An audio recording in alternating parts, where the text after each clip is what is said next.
Hello everyone and welcome back to Timberborn. This is episode 5 of the Road to 1000 Beavers.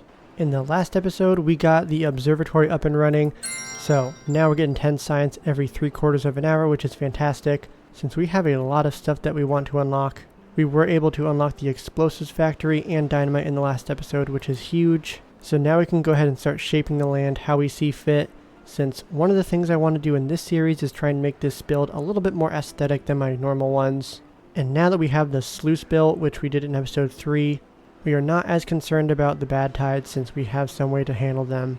We also got these windmills up and running, plus we have these gravity batteries, and so that has been sustaining our production line during the drought, since the water wheels are obviously not working during a drought or bad tide over here. And we also got some lidos placed down. We can go ahead and detonate this dynamite, and then get a couple more of these placed here. We also have an aquatic farmhouse now, so we'll get some variety of food with the cattail and spatter dock. And we'll have to plan for another grill, so we can go ahead and unmark these potatoes to be planted, and I think we can squeeze another nice little grill in here. We just wrapped up a drought in the last episode, and as you can see the water is just now returning, so it's going to be filling this area up and then producing some more power once again. And it looks like we actually are out of scrap metal over here, so we can go ahead and get rid of all of these guys. And thankfully we were planning ahead, so we do have some zip lines set up over here, and so we can go ahead and unpause this guy and then get a few more scavenger flags set down. And we do have a few beavers who are unemployed, so we can go ahead and get one of them into this bad water pump, since we do have the explosives factory up and running. And now that we have explosives unlocked, let's go ahead and start getting some dynamite placed over here and start lowering this whole area so that we can expand our production line in this direction. And so we're pretty quickly going to run out of dynamite, so we'll have the beavers work on that as they can, since this guy does not produce a whole lot of dynamite, only one every 3 hours. But we are also going to look at getting another district center set up today, and I've been thinking about it, and I think that this area over here is the perfect candidate. It has some scrap metal, and then we can also go ahead and utilize this water all the way over here to get some green space for the beavers in this new district. And this zip line right here will make a perfect highway to get the beavers over into this area. Maybe we'll go ahead and have the district crossing somewhere right over here. But first let's go ahead and get another pylon and zipline station set up. So the beavers are going to be starting to work on this over here. And then we can also go ahead and get the district crossing unlocked. It is 600 science and we have 1.1 thousand. We are rolling in science now. And then as soon as they build this, we can go ahead and look at getting another district center over here. Although we may want to utilize the beavers of the first district for some of the initial construction. Now we actually don't have to set this up quite yet. This is the location that we will have it, but for now we'll go ahead and actually extend the path so the beavers can reach everything. And then we'll want to have the beavers construct a path across this little canyon here at this level, since we know that we're going to be filling this up with water. So we can go ahead and place the new district center right over here. As long as they can construct all of this, then we can go ahead and sever this path, and then we'll be able to put in the new district crossing. But in the meantime, we can also look at getting a zipline station set up right here and then one across over here. But those two will be connected to themselves and then not to this first district. And getting this zipline station constructed will be helpful to get all of this constructed, since the beavers can then utilize the rest of the zipline. We still have some unemployed beavers, so we can go ahead and start unpausing some of these. We can also go ahead and start unpausing some of these other buildings in the production line. Now in order to get some more green space, I did mention that I want to block this area off and then fill this up with water. And as soon as we get some levees placed over here, then we can go ahead and get a little path blown up through here. And we'll just need to make sure that the beavers actually have access to this over here, so we can go ahead and get some stairs set up. Overall, resources are looking pretty dang good. You're dropping a little bit in water, but we can go ahead and unpause these water pumps. And we can also go ahead and unpause these lodges, have them get constructed, and then maybe we'll go ahead and get some more builders huts constructed as well. And we can also go ahead and get another explosives factory squeezed in right here, since we are running out of explosives pretty quickly, and it's never a bad thing to have some of those stockpiled. They're making good progress placing all the dynamite over here, and then we'll also be able to squeeze in some more 4-long production buildings in this area, since right now we can only fit maybe one more building right here. And these guys are blocked off from expanding over here. Unfortunately, I did place this one over, So we can't fit that last one in without removing all these buildings. And the beavers constructed those lodges pretty quickly, so now we have 18 unoccupied beds. And now there is room for another grill, so let's go ahead and get that set up. And then we can set this one to grilled spatter dock. We'll see how close they are. They are about halfway, about halfway to growing up. And then I think that can just go directly into here. And then I believe we need the grist mill for cattail, and then we will turn that into cattail flour. And then we'd have the bakery in order to make cattail crackers. We could utilize this space over here, and if we get some double platforms set up, then we could fit a couple bakeries over in this area. It's only 160 science, so we went ahead and unlocked it, and then let's just get 2 of those placed down. Because we could also look at getting some wheat planted and then use the grist mill to turn the wheat into flour, and then the flour would be turned into bread. And then let's go ahead and get a grist mill set up right here. And then we can have that set to cattail flour since we actually have some cattails that will be growing up. And speak of the devil, we have our first cattail that grew up, so they're going to start harvesting all the cattail and spatterdock in this area. And then where should we plant some wheat? I'm thinking we should do it somewhere right in here. So let's deselect all of this to be planted with carrots. In fact, we can actually go a little bit further. And they just finished constructing the last piece of dynamite. So we can go ahead and get rid of those stairs, and then we'll go ahead and detonate this dynamite. And now that we have this whole section cleared off, let's go ahead and start thinking about the bots. We only need metal blocks, planks, and gears in order to actually construct the bot parts. We will want to make sure we plant some extra potatoes, since this is by far the best recipe in order to get the most biofuel. We can also utilize spatterdock as well if that is needed, but I think ideally we want to stick with potatoes. Although I do forget that it does require biofuel in order to actually construct one of the bot parts. So we'll go ahead and get this unlocked first. And the beavers are almost done constructing the levees over here. So let's go ahead and get some dynamite placed along this area.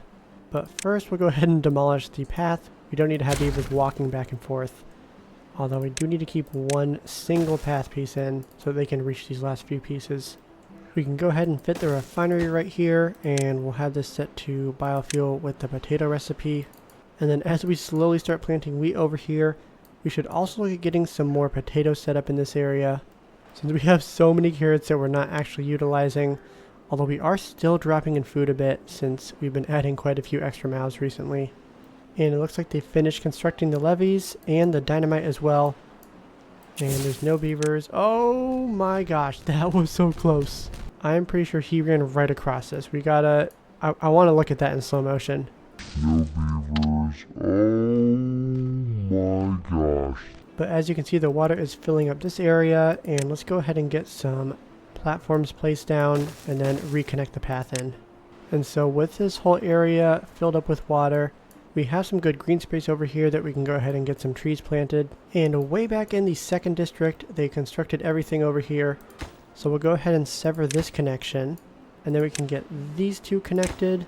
And then replace this section right here with a district crossing. And so as soon as we get some beavers transferred over here, they are going to be completely dependent on the beavers of the 1st district. So we'll need to make sure that we have excess resources. Food is actually running a little bit low. We have a lot of carrots, but that's about it. Sunflower seeds and grilled potatoes are both running basically out. But we now have access to cattail flour since we have the grist mill over here. And it looks like he's actually maxed out. We can go ahead and switch both of these for now to cattail crackers. But we also have an excessive amount of vacant jobs. So let's go ahead and make sure we balance that out really quickly. And it looks like we're starting to get some more injured beavers. We have 5 that are incapacitated at the moment. So we'll need to squeeze in a few more medical beds. And unfortunately we are out of planks at the moment, so we can't make anything that requires planks. And I realized I got rid of a couple of the lumber mills, so let's get some more placed right over here. And we have a bad tide approaching in 3 days. And coincidentally I was just thinking about getting the bad water diversion system up and running that goes through this direction. To get it started we can go ahead and get some dynamite placed over here. And we can also place some sluices right over here. But we'll have to have this set to open, at least for now, since we don't have anywhere that the water or bad water would be able to go if these ended up closing. And then we can start doing the same over here as well, but we'll need to have some sort of backstop. And now that I'm thinking about it, we can actually use the sluices, since as it says it's a unidirectional water valve. So we'll just place a few more over here as well. And they immediately maxed out on biofuel, which is good news. We have some sitting around now. But for now, we can go ahead and pause the refinery. And something else that we should definitely focus on is getting some more water storage, since right now we can only hold about 660 water, which is not that much in the grand scheme of things. And we currently have 7 water pumpers up and running full time, but I think we'll need to get even more set up pretty soon. So this bad tide is a whopping 3 days long. I am not optimistic about some of the trees up here, unfortunately, including the ones that we've been planting. We can definitely go ahead and pause this forester for now. But as you can see, the beavers have made some good progress over here, and then they're almost done getting this set up. We can also go ahead and switch this to auto, and then we'll have it set to the close with contamination. And since we have so much science, we have 3.7 thousand. We can go ahead and unlock the large water tank, and we'll get our first one set up right here, have it set to water, and then we should also look at getting some more water pumpers. Now I think I have an idea of what the first mega project could be. I think that this area is in a fantastic spot where we have, currently it's bad water, but normally it's water flowing through here, and if we carve a channel out over here and then get a huge set of levees over here, then we could get a reservoir and fill it up with water and have somewhere that we can have the beavers pump year round. But that would take a lot of wood and a lot of explosives in order to carve out some of this area, which means we would also want to get a centrifuge up and running, and that would be creating extract that we would use with the dynamite. So maybe we go ahead and start getting some of the foundation set up for that. Thankfully, it looks like the bad water is not strong enough to get all the way up here. We did have some trees that died off, but most of them are just dehydrated and dying in 11 days. And it definitely helps that we got this bad water diversion system up and running, so some of these trees are going to survive. So we'll have to keep an eye on these crops over here, since I don't know if the beavers of this single aquatic farmhouse can actually harvest everything in here before some of the crops start growing up once again, which would mean that we want to get a second one of these up and running.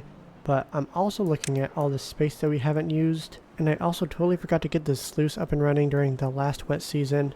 This one will be over in 0.6 days, so hopefully then I can remember to get that placed down, because we want to make sure we can keep this whole area irrigated without me having to manually lower this double floodgate. And you know, as I think about this more and more, I realize that we don't even necessarily need to have this open during the wet season, since all that does is just make it take longer for the water to get down here. So really we could have these not set to sluices, but we could just set them to levees. Although it would be nice to have all of this area irrigated by the natural water flowing. So maybe we'll go ahead and keep these set to sluices, and then maybe we'll set the rest of them to levees over here. So it seems like there are a million things going on in this district. Let's go ahead and finally get some beavers transferred over into this second district. So we'll go ahead and migrate 10 beavers over there, plus a couple children. And so now we have some beavers who are both in the district crossing. And we can actually bump that up to 6. No, we'll go to 5. And then as long as we set all of these trees to be chopped down, then this lumberjack flag can go ahead and start getting that done. And now the beavers of the second district can go ahead and start constructing these stairs. And then as soon as the bad water is done spilling over here, we can go ahead and set some stairs up in this direction, and then get some levees placed over here in order to keep the bad water on this side. In fact, we could even place some explosives over here to make a little bit of a channel. That way the bad water is not spreading all across this area. But we'll need to wait another couple beaver days probably in order for the bad water mixture to be a little bit less contaminated. Although maybe first we should get some housing set up for these beavers. We can go ahead and get a few of them placed right here. And then let's start getting some storages set up for the beavers as well. And now before I forget, let's go ahead and remove these levees. And there's going to be probably a little bit of flooding that occurs, but we'll go ahead and get these sluices set up. In fact, I only really need one, and then we'll have this set to close above downstream depth of 0.5, which will just make sure that this whole area is never fully dried out. And if you guys remember from the last episode, if that video reaches 100 likes in the first 7 days, I'll release an additional episode of this series plus the One Pod Challenge series. I think we could use a few more houses in this first district. And let's actually go ahead and maximize some of the space over here. We'll get a couple storages set up, and then also get some well-being points specifically through rooftop terraces. Looks like the beavers of the second district are not sure what to do with themselves. So let's go ahead and get a campfire and a contemplation spot for them. And now we can also get the channel carved out for the bad water to spill out in this direction. And we have a lot of trees that are ready to be chopped down. These ones are not being chopped down since they're being harvested. Specifically, the resources that the trees produce are being harvested. But these oak trees will be chopped down. And although we're doing good on wood for now, I suspect that we'll have some situation where we want some more wood in the future. So let's go ahead and try and get a forester over here and get some more trees planted. We can also go ahead and get a zipline station set up over here. And as the beavers of the second district work on all of this, I think we should actually go ahead and prioritize getting some levees set up over here. And in the first district we have 29 children and we still have 11 beds. So that means that we're going to be getting a lot of workers soon, which is good since we have 22 vacant jobs. And we do have some wheat that is starting to grow up, so let's go ahead and get another grist mill set up somewhere over here. And so we have the forester planting a lot of oak trees over here. You can see that it is a massive amount, but hopefully we don't end up needing to tap into the stores for a while, since we have a fair amount of trees that are being planted. And it looks like we have a little bit of flooding issues over here. Maybe we need to widen this to be 2 tiles instead of just a single tile wide. And while the beavers are working on some of the other projects that we have going on, let's go ahead and get the bot part factories unlocked, and then the bot part assemblers as well. And these beavers are assembling this pretty dang quickly. But we also have some unemployed beavers, and I'm suspecting they're in this district. So let's go ahead and get a builder's hut set up for them, and then make sure we have this set to highest priority. Now we can also start laying the groundwork for the mega reservoir that we have planned. And so we'll go ahead and set all of this to low priority since it is obviously not essential at the moment. And it seems we are running short on planks once again. Gears are starting to drop a little bit, although we probably used a fair amount when constructing these buildings. But either way, we should probably get another couple lumber mills up and running, and also unpause this gear workshop. And it looks like we have a fair amount of these crops that need to be harvested, so we'll go ahead and do 2 things. The first one being planting some more spatterdock and cattail. And then the second thing is we'll go ahead and get another aquatic farmhouse up and running, and then we'll rearrange the paths a little bit so that it is a little bit more uniform. It looks like we have our first bot that is being assembled, and these jobs are actually fairly dangerous, and it would be nice to get the bots working in here, although it is a lot of science to get that to happen. And it might be a bigger bang for our buck in order to get the bots set into the explosives factory right off the bat, as well as the smelter. And I see that the beavers have made their way through a lot of the scrap metal over here. So we'll either need to get this efficient mine up and running, or we can go ahead and collect the scrap metal in this district. So let's at least make sure that we have access to the scrap metal because we do not want to completely run out. And thankfully the beavers are almost done getting all of these levees set up over here. And as they're finishing this, we can actually go ahead and preemptively get rid of one of these levees over here. And since it's only a single tile wide, I suspect that the beavers will actually finish constructing all of this before the water has fully filled up this area. Although I am realizing that I did not block this whole area off, so that's another mistake on my end. Let's go ahead and pause this and then quickly get a path set up over here. So we have everything laid out that we can. We just need to go ahead and super high prioritize all of this. And then let's also go ahead and get a sluice set up right over here and make sure we super high prioritize this for the beavers of the first district. And we are about to flood this whole area, unfortunately. But they have all the resources in the sluice that they need. They'll just need to construct it in the morning. And they finished constructing it, so let's go ahead and close this for now. No need to be wasting all this water. But now that we have a good portion of this irrigated, and we'll be able to have it go another tile higher once we get this blocked off. But now we have some green space, and that means that we can go ahead and get some crops planted, and also get some water pumpers set up over here. And it appears we have a drought approaching in 3 days. And we also have our first bot up and running. And these guys, they cannot get all the materials. So let's go ahead and pause them for now. But let's put our first bot in the explosives factory for 2,000 science. And now Timberbot 1 is taking over a dangerous job, saving some of the beavers for some easier jobs. And unfortunately, we are once again experiencing a little bit of a wood shortage. We are down to 100 in total. And this district only has 2 wood. They have no water. We should probably go ahead and get a water pumper up and running right now. And that is where we're going to wrap up today's episode. It seems like every single one of these episodes we have made some fantastic progress. This may be one of the bigger ones since we have bots officially in this district. We are expanding our planting zone for the wood. We have an entire second district, and we've been drastically expanding our food selection as well. And as I mentioned before, if the previous episode of this series gets 100 likes in the first 7 days, I'll release an extra episode of this series, plus the One Pod Challenge series. So be sure to go ahead and do that. And with that, we will see you in the next video. Thanks for watching.